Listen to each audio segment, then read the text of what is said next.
What's up, nerds? Welcome to another edition of Podern Nerd. We are back with a special edition of Wandavision Hindsight, and joining me as always, Tricia Bell. What's up? So episode 3 is in the books. If we recall from episode 1 and 2, I was not a big fan of the series. You liked the series. And today we're going to figure out if that continued. I'm genuinely curious to see if you're still bitter and impatient, so there's that. Oh, yeah. So episode 3 aired January 22nd, and it's called Now in Color, which took into the 70s. What were your overall first impressions of the episode? I thought it was interesting how they were like, boom, babies, let me correct that. And I think it's going to be, I thought the whole thing with Geraldine was crazy. I did not know it was going to go that far that fast, especially because with the way everything played out, it seems like Geraldine doesn't belong there. Well, you're aware that Geraldine's actually Monica Rambeau, the kid from Marvel, Captain Marvel, right?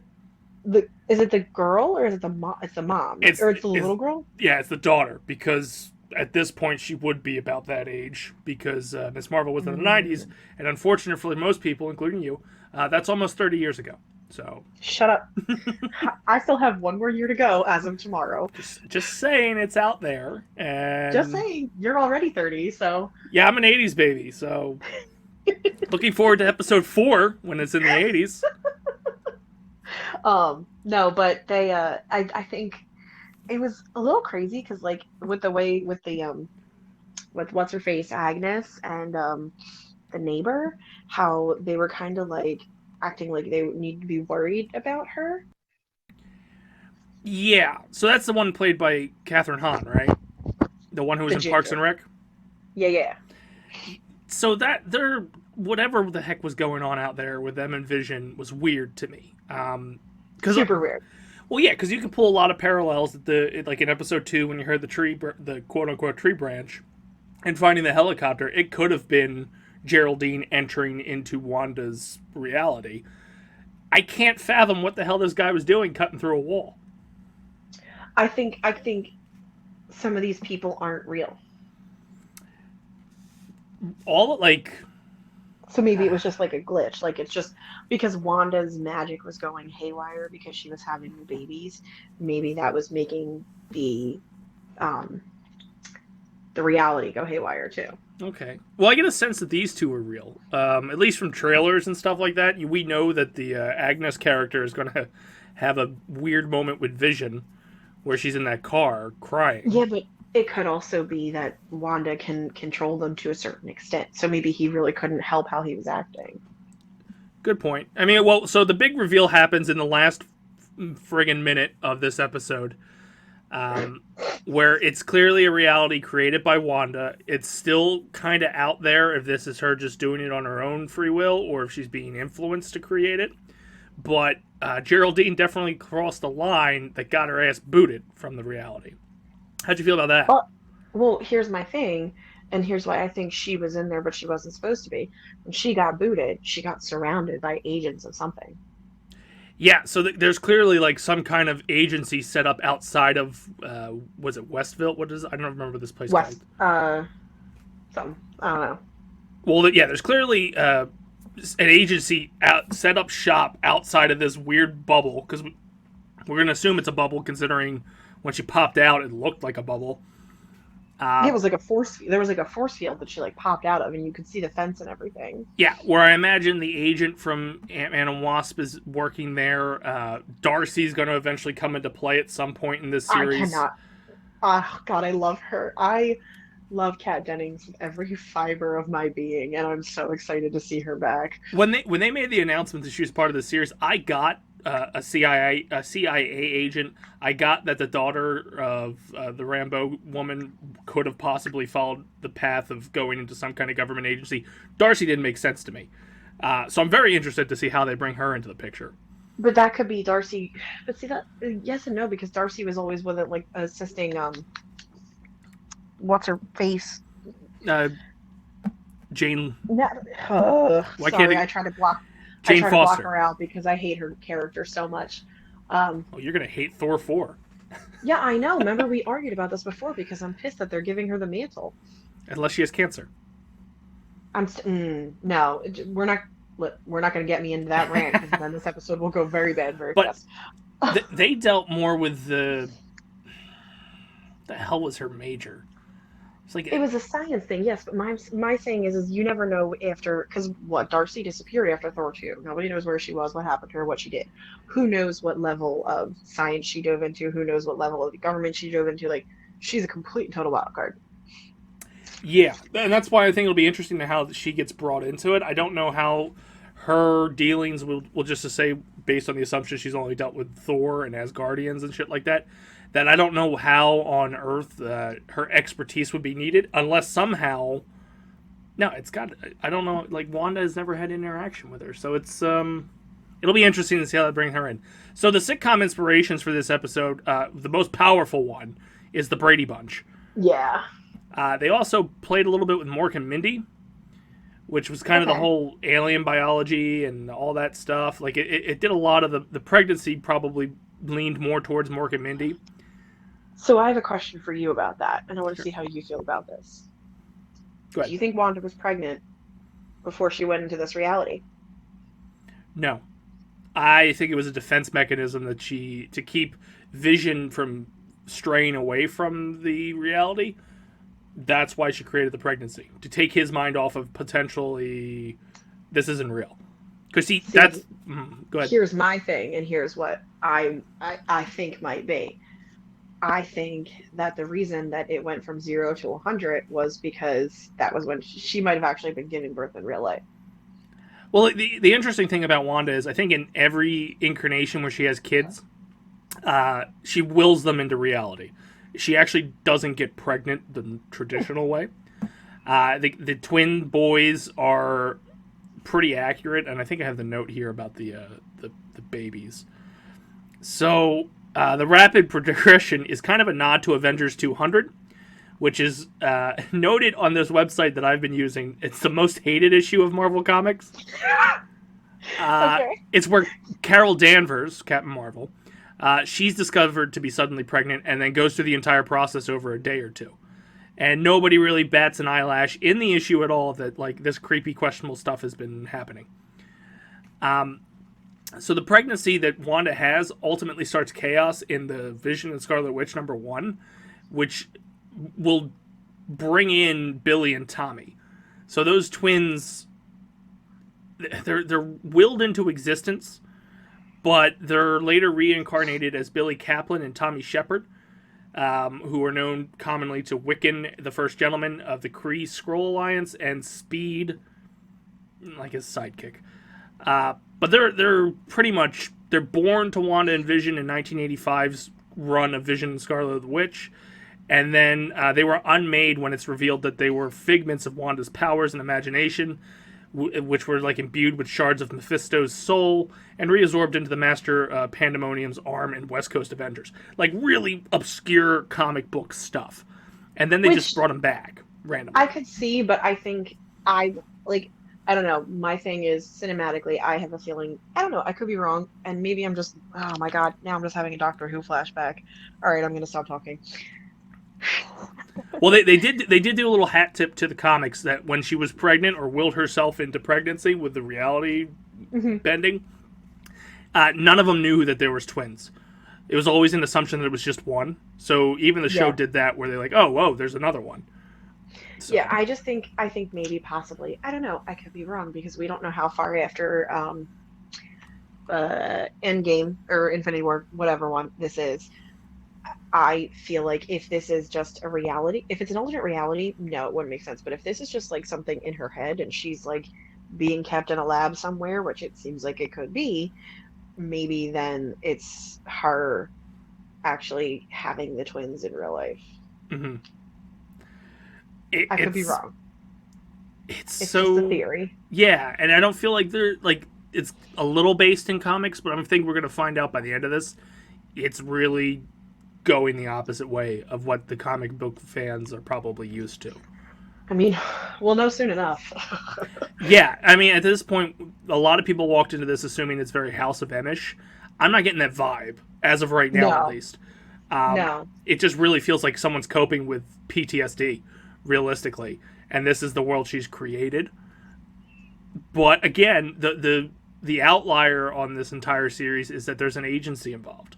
So I don't know if the agency's involved because they caused it, or the agency's involved because they're reacting to what happened. What do you think there? See, that's the thing. I don't know either.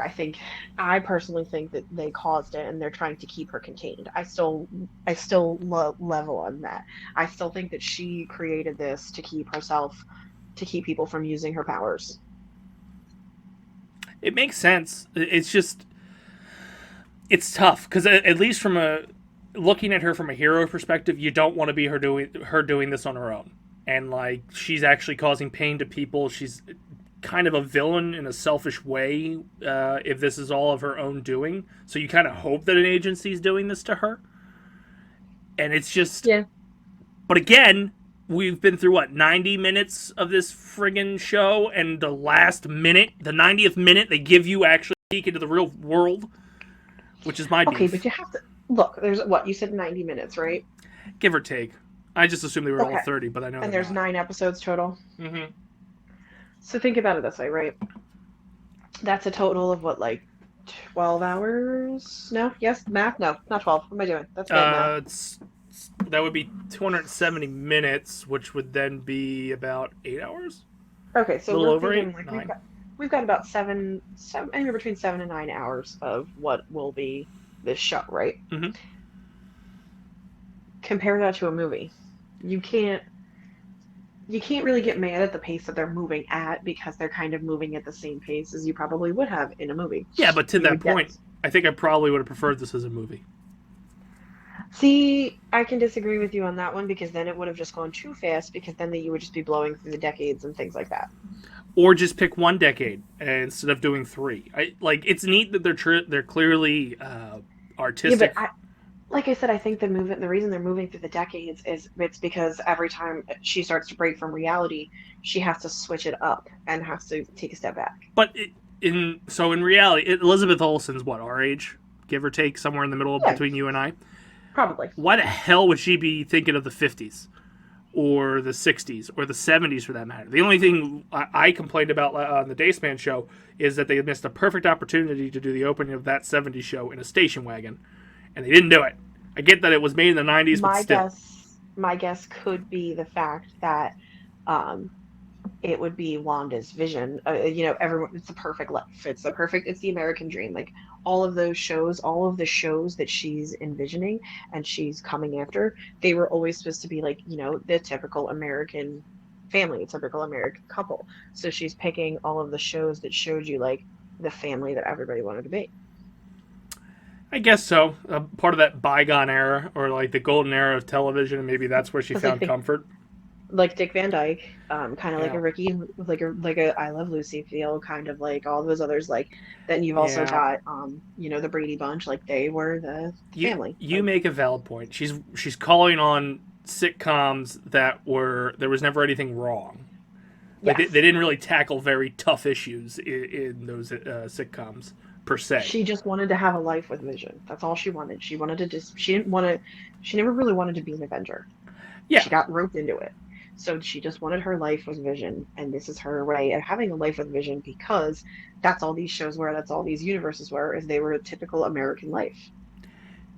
Yeah, no, I think you hit the nail on the head on that one. It's really because a lot of people, and that's probably part of the problem with the country today, is they wish upon that era of TV where it's like, oh shucks, they didn't deliver me my newspaper today, and that's the worst problem they have in the episodes. Whereas today it's there's some kind of protest going on, and we need to address that. Oh no, 40,000 people have died today. That's less than yesterday. That's good. So it makes sense that she's secluding herself into a time when sitcoms didn't deal with those kind of things. Yeah, they didn't deal with that type of stuff. She's putting herself in a time frame, in a mindset, in a reality where she can live the American dream. Yeah. So one of the other notes that were on here is Vision in the opening sequences when he's doing the grilling and when he's putting the swing set together. Both of those, the shirt he's wearing is the Vision colors, and the swing set was in Vision colors as well.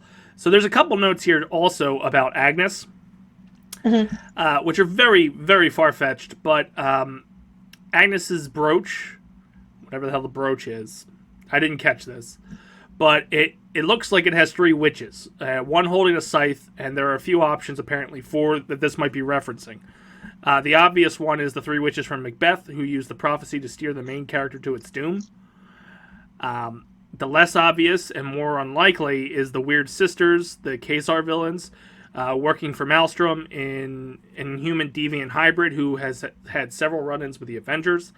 And then the least likely of the bunch is that it represents Jennifer Kale from Man-Thing, Santana, sister to Damien Hellstrom, and Topaz of Werewolf by Night. 3 Marvel witches who starred together in a 4-issue series in 2004. But they put a specific note on here that says it's definitely not that one. Do you think there's more to this Agnes character that could be played out further in the MCU, or is she just caught up in it? I think a lot of people think she's a villain. A lot of people think she's Agatha something or other. I don't remember the name, because a lot of people are hinting towards this being Mephisto or Nightmare. That makes more sense of Mephisto, because Mephisto also has a lot of run-ins with Doctor Strange. Yeah. So a lot of people are hinting towards Mephisto and Nightmare, which also would lead that Agatha witch into with everything. So I think she's definitely a part of something, because she knows too much, and she always seems to be guiding Wanda and Vision into a certain direction, or at least trying to. It does seem that way. She keeps driving Wanda further into the reality that Wanda's created. And even to this point, like, blatantly did it in this episode where she told the guy to shut up. Don't tell him. Yeah, exactly. So one part that really annoyed me, and this is where I almost turned off the episode, is Vision was starting to break free of this reality when they were talking, and then it did the way they clipped it or edited it, they went back and had him do the same line again and just accept the reality. I don't remember what the hell the dialogue was, but do you remember that part? I think so, yeah. So the part that pissed me off is, because I have Comcast and they could suck a dick, is the fact that I thought my Wi-Fi fucked up. And then I thought it moved it back 10 seconds, and I went, why is it doing this? So it's something completely irrational, and you're just being bitter. Oh, I was livid, because everybody knows, it's been well documented, my issues with this company. And I was like, it's 8 a.m. How is there issues with the internet? And it did that because, like, Jess was sitting next to me, and there was like a visible, like, the remote was going to go through the screen, because I was livid about the internet. And then he accepted the reality. I was like, that didn't make it better, because now it's just you're dragging out this nobody knows what's going on thing. But Comcast almost felt my ire. Unfortunately, I think you have to accept the fact that there's just going to continue to be an air of mystery. Mm-hmm. Well, so to the opposite end of that spectrum, the last minute of this episode definitely has me tuning into episode 4, probably to the point where I'll be disappointed. Didn't I say I think it'll pick up in episode 4 and 5? It better, because if I go into episode 4 and they just ignore what the hell happened to Geraldine, I'm going to be pissed, because it's like we just finally got exposure to the outside world. I'll put money onto the fact that they're going to pretend like Geraldine didn't exist. Oh, for sure. Within the Wanda reality, yeah. Yes. Like, she's going to ask about her, and they're all going to be like, what are you talking about? I want to know who's going to come get or Monica Rambeau, because that's going to be revealed. Who's going to pick her up, what they're going to ask her, and then they actually say kind of like why they're there. And maybe give us more light. Here's the thing, right? There's 9 episodes in this entire series. Right now, we're at the 80s in the next episode, correct? Well, that's the thing, too, that we talked about on the Dace Man show. They didn't do what they did at the end of every other episode. They didn't start changing the set or change the color to signal that they're going into a new decade. As far as we know, when we come in episode 4, we might still be in the 70s. But if we're not, if they do move along, right? So if you think about it this way, if they do move along at this rate, they'll be caught up and into the current decade in what? 3 episodes? 4. 80s, 90s, 2000, 2010, 2020 would be 5 more episodes. So there would still be plenty of room for there to be episodes without her being in this reality. Like, you know what I mean? What? Like, there's plenty of room for the... There's only one at that point.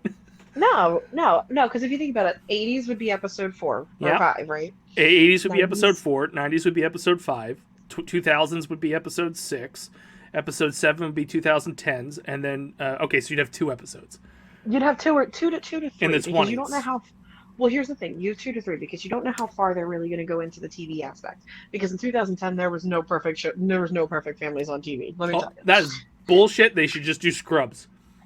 That's not a. Or Community, or The Middle, or... Those aren't families. The Middle's a family. They're it's still the janitor from Scrubs, but it's worth a watch. They're definitely still not a perfect family idea, though. Remember? Oh, no. They're the most dysfunctional family in Indiana.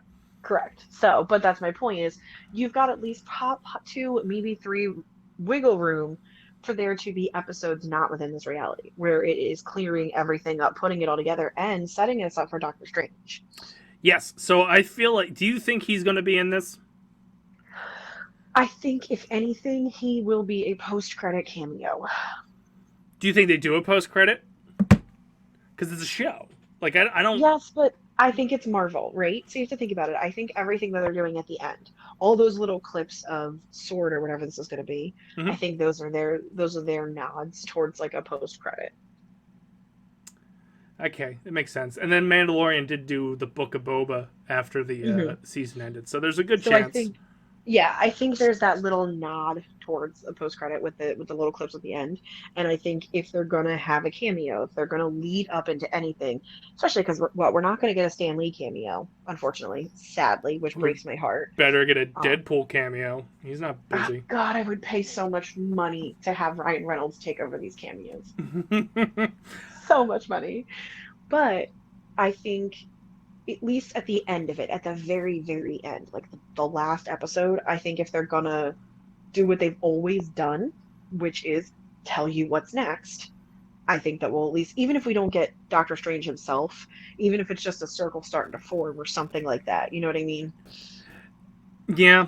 No, I really think he needs to somewhat tee it up for the movie.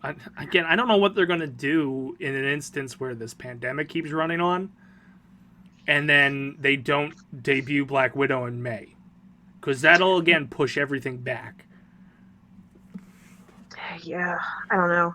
Because Disney clearly wants that dollar, where Warner Brothers said, screw it, you can get it on HBO Max. Yeah. I don't know what their logic is. Which blows my mind, because I feel like they could go about the Mulan route, and they would make the money they didn't make with Mulan. If they said, here's $30, rent it, people would do it. I think that's what the problem is. The executives don't know the difference between Mulan and Marvel. So they probably said, well, Mulan bombed. Not many people got it. I still haven't seen it, and it's free now.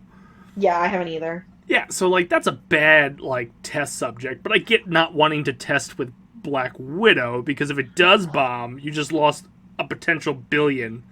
Yeah. That you would have got at the box office. Well, and the other thing is, and a lot of people are saying it, like a lot of people wanted to come to Disney Plus, but then the other problem is a lot of people are like, no, give that poor woman her movie she deserves. I agree. I mean, it's long overdue. Yeah. I mean, it's the fact that Captain Marvel was the first female only in never mind.